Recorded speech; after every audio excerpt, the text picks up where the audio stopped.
What were your first impressions when you saw the costume? Overwhelmed, but said this was the challenge of my career. Because your face is not being seen, so therefore you have to do things almost like you're doing them in mime. And you should have seen the expressions of me inside the robot, trying to bring that across outside the robot. If they ever put a camera inside, it would, oh my God. What kind of things would you have seen? Real wild gestures, because I reached back into my learning from vaudeville straight on through. I was lucky enough to gotten into the last phase of vaudeville, where they were showing a motion picture with the vaudeville show, and I was in that. In fact, a week before, we followed Judy Garland into the Palace Theater in New York. So I reached back and said, okay, how do you give a double take for this? How do you do almost like a slowly I turn routine? That burlesque had.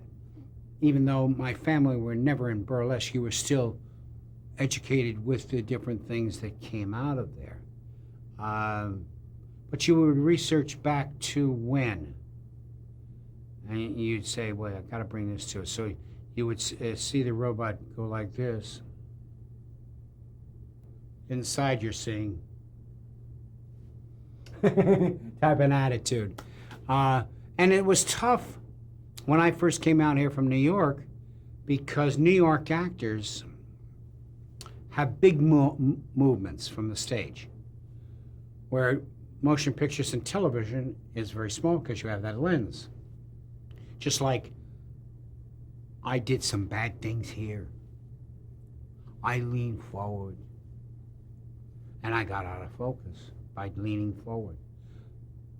But you excited me, so I had to do that. But the microphone's up here, and if I step out of that zone, the sound is not going to be the same. The focus is not going to be the same. So I must maintain myself. And that's pretty hard for me, because I love having fun. And you can still have fun, but it's discipline. That's all it is.